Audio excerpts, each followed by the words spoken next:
Bonjour à tous, on se retrouve pour le format matinal. Aujourd'hui on va analyser le Bitcoin, on a de l'Ether, on ira voir aussi le SEI, j'ai aussi d'autres alts à vous montrer comme potentiellement le RNDR, le Mental. Écoutez bien, on va faire un petit review de tout ça sur le marché comme d'habitude et c'est parti.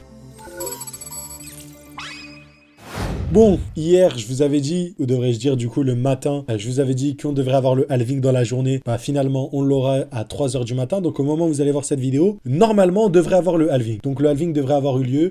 Qu'est-ce qui va se passer? Pas grand-chose, hein. Je me rappelle il y a quelques années, quand je regardais le halving, j'étais directement sur mon graphique. Je me mettais en 1 minute et je regardais comment le prix réagissait. Je pensais que ça allait exploser à la seconde près. Non, c'est pas comme ça que ça fonctionne. C'est un processus un peu plus long. La seule chose concrètement que ça va changer, c'est le fait que l'émission de Bitcoin qui arrive va être de plus en plus diminué simplement. Donc voilà, pas grand chose à signaler. Par contre, cependant, comme vous regardez la courbe du BTC à l'heure actuelle, on est sur quelque chose d'assez particulier. Est-ce qu'on est sur des EQL, une accumulation? Hier, on a eu un joli dump qui a été magnifiquement bien racheté autour des 2 heures du matin. Donc là, je pense qu'il s'agit de manipulation. J'ai pas les chiffres en termes de liquidation, mais il s'avère que sur les contrats perpétuels, on est venu liquider tout ceci. Je préfère me baser sur la courbe spot et sur la courbe spot, on voit qu'on a eu un léger décalage. Rien de bien alarmant. J'ai l'impression qu'on vient même de casser ce high là qui m'indique notamment du coup un signal haussier. Donc ce high là, ce low là est toujours protégé sur BTC et il s'avère que ici c'est plutôt haussier, donc on devrait s'attendre à ce que on puisse aller un peu plus haut. Est-ce que ça va suffire pour Bitcoin pour repartir? Je ne sais pas, mais honnêtement, s'il y a bien deux scénarios, je vais vous les dessiner dès à présent, c'est qu'on reparte dès maintenant.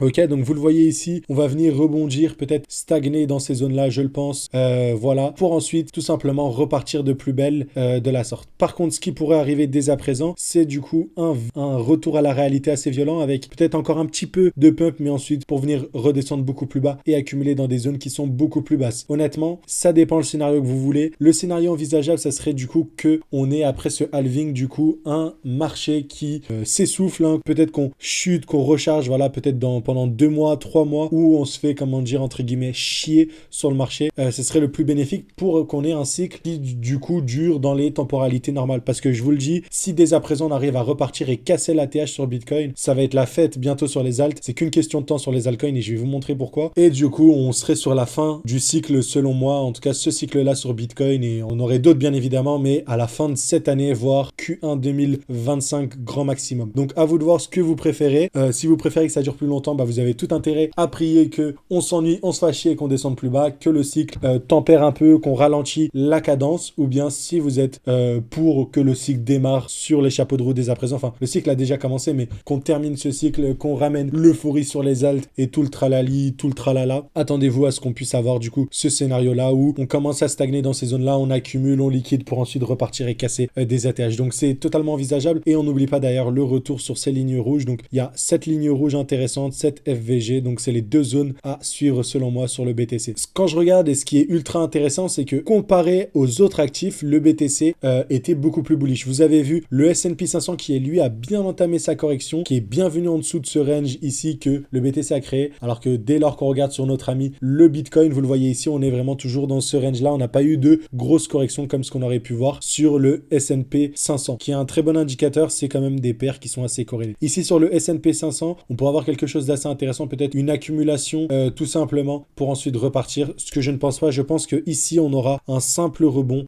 pour ensuite potentiellement aller plus bas et revenir dans des zones aussi basses qu'ici. Bien évidemment, à partir de là, on pourrait reprendre, ça dépendra de la structure. Pour l'instant, rien de concret. Et encore une fois, vous voyez le BTC qui quand même prend son envol un peu de son côté, qui a sa propre temporalité. J'aime beaucoup aussi le Nasdaq qui vient quand même casser des lots assez majeurs à vrai dire, et on devrait s'attendre à une correction plus importante. Je pense qu'au niveau du Nasdaq, on pourrait avoir une zone de recharge qui arrive dans ces zones-là. Donc voilà, le mot à la baisse en règle générale sur les marchés tradis sont plutôt minimes, à part pour le S&P 500, on voit qu'on a quand même du mou à la baisse. Donc soit on a cette G-Men de là, soit la G-Men un peu en dessous. Voilà. En tout cas, overall, si jamais on a des rebonds dès à présent sur le marché traditionnel, ça pourrait se répercuter sur BTC. Par contre, du coup, ce que j'aime bien et ce que je vous l'ai dit, c'est que si jamais on a un cycle qui se raccourcit et qu'on a notre alt season dès à présent, et du coup la suite de cette année 2024 qui sera pour le cycle, on aura des alts qui vont faire des trucs de fou furieux, on est d'accord, mais on va devoir attendre la confirmation ici. Je vous le rappelle, ici, on a un pattern de distribution. On est toujours en cours de distribution. C'est pas une distribution à proprement parler. Mais vous le voyez ici, on a une jolie tiers à venir chercher, une belle zone, un beau support entre guillemets. On peut appeler ça des EQL si vous voulez, qu'on va venir target tout simplement en fait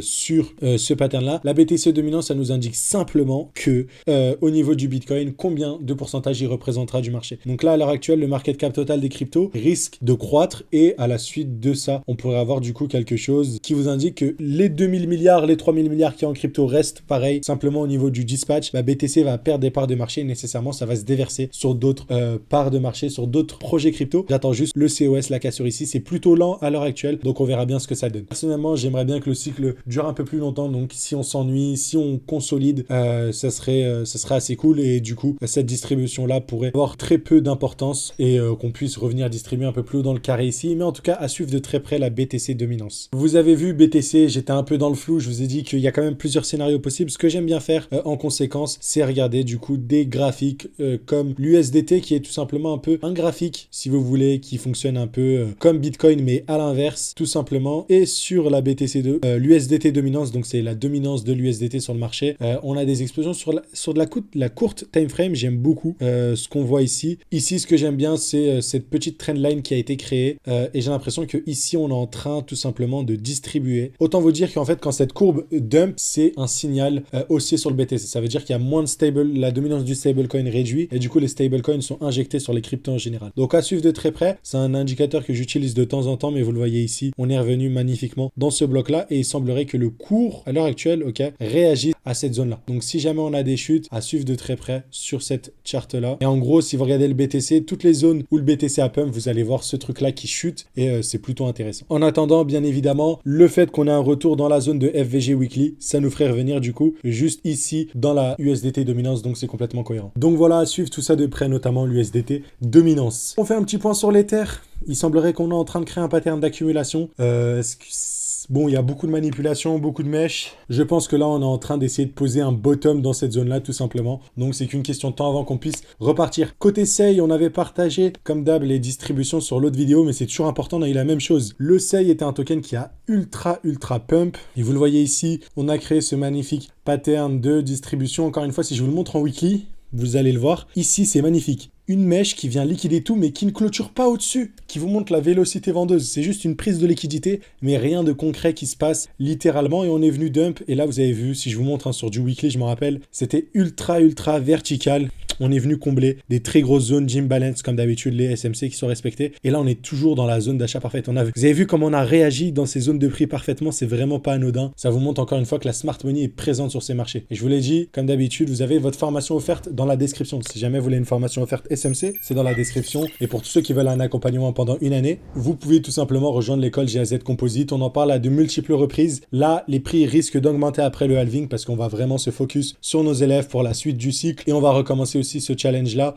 C'est vraiment le moment, selon moi, de rentrer et de nous rejoindre parce qu'après, ce sera vraiment, selon moi, trop tard. Comme je vous l'ai dit, le cycle, plus on avance, plus il va se rétrécir la fenêtre d'opportunité. Encore plus si on est sur un cycle accéléré comme présenté. Donc, si vous voulez vraiment avoir de la formation et comprendre tous ces concepts-là et comment réellement le marché bouge, n'hésitez vraiment pas les gars.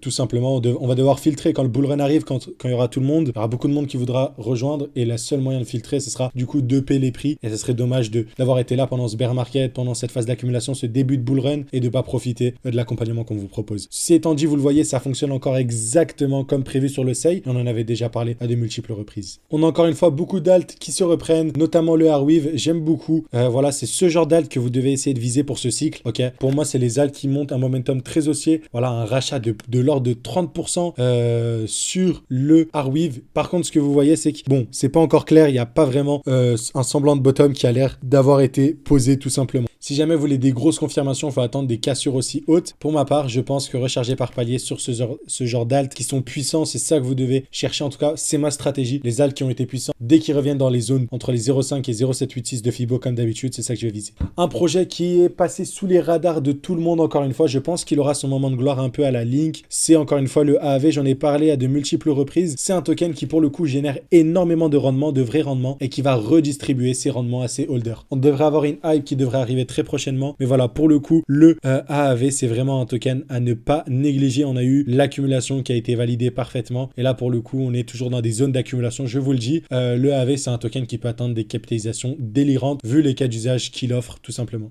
Et honnêtement, le mot de cette vidéo que j'ai envie de vous dire, c'est qu'il y a beaucoup d'alts qui étaient trop chers et qui sont revenus dans les zones qu'on envisageait, les zones d'achat, que ce soit sur les crypto-monnaies comme Rose, ok, Oasis Network, qui était beaucoup partagé, beaucoup d'attentes, en tout cas du côté de Twitter. J'avais vu beaucoup de gens qui partageaient ce projet comme quoi c'était THE projet. Donc voilà, c'est vraiment toutes ces opportunités pour moi. Les volatilités dans le cycle sont faites pour être rachetées. On a des altcoins qui sont très très forts comme le CKB qui ont l'air de rien lâcher. Pour le coup, le CKB, je m'attends à ce qu'il y ait un dump, ok? Tout le monde vous dit racheter du CKB potentiellement. Si vous suivez les SMC, pour moi, on est vraiment sur une potentielle distribution à l'heure actuelle et je pense qu'on pourrait venir chasser du coup tous ces lots-là sur le CKB pour venir peut-être dans des zones un peu plus basses potentiellement, ok? À suivre de très près dans tous les cas. Mais voilà, n'oubliez pas que si vous avez des structures comme ça, à prendre avec des pincettes selon moi, et j'en ai déjà parlé avec le Avax notamment. Et on va terminer cette vidéo avec Theta. Je pense que Theta devrait aussi avoir encore une fois sa deuxième jambe haussière très prochainement. Je pense que ici on parle d'ici quelques semaines maximum, ça devrait repartir un peu comme sur les autres alts. Vous le voyez ici, on est sur une correction, on est venu comme d'habitude casser, hein, on avait cette distribution création de QL, donc je vais vous la mettre en 12 heures. On l'a partagé d'ailleurs à nos élèves cette dernière, on l'a eu ici création comme d'hab de QL, hop, belle chasse. On avait du coup le point bas de la distribution qui était placé à ce niveau là, qu'on est venu parfaitement chasser tout simplement la tière à ce niveau là, et là on est en train de réaccumuler, on est en train d'essayer de poser un bottom encore une fois. C'est ça que vous devez noter du côté de Theta. Et en fait, le retour dans le bloc d'accumulation, c'est souvent très bon signe. Si je vous montre par rapport à d'autres crypto-monnaies, je peux vous montrer le cas du NIR qui a eu ce fameux pullback. Ok, on a eu ce moins 45%. Ce dernier, hein, ce retracement sur NIR a duré environ 28 jours. C'était plutôt rapide, hein, parce que c'était très très bullish. Je pense que du côté de Theta, ça doit être un peu plus long là. Voilà, on est sur du 36 jours, mais en tout cas, le bout du tunnel est très proche. Et je prends toujours l'exemple, notamment du Stax. Ok, le Stax USD. Si je vous le montre ici, beaucoup pensent que c'était un pari évident. Et je peux vous dire que pendant 180 jours, tout simplement, le Stax, ok, 189 jours, vous le voyez juste ici, le Stax ne faisait que chuter alors qu'on avait des trucs qui pumpaient, des RNDR, et il a pris moins 70%. À la suite, ok, on a eu un x8. Donc c'est souvent comme ça. Et on parlera du coup prochainement du root parce que j'ai des grosses attentes et on est en train d'avoir selon moi, le même setup que ce qu'on a eu sur le Stax. C'est qu'on est vraiment sur une période où ça fait quand même eu 99 jours qu'on chute. On va peut-être aller sur les 200 jours peut-être, mais le jour où ça va sortir de son accumulation, on sera sur des trucs qui seront délirants selon moi. C'est souvent comme ça que ça se passe, bien évidemment. C'est pas parce que ça s'est passé comme ça sur Stax que ça va se reproduire, mais c'est souvent comme ça la psychologie en crypto-monnaie et comment les crypto-monnaies réagissent. C'était tout ce que je voulais vous dire pour ce matin. J'espère que ça vous aura plu. Abonnez-vous, on se retrouve cet après-midi comme d'habitude pour le top altcoin pour vous montrer des setups, des crypto-monnaies selon moi intéressantes et je vous dis à très très vite les gars. Ciao ciao.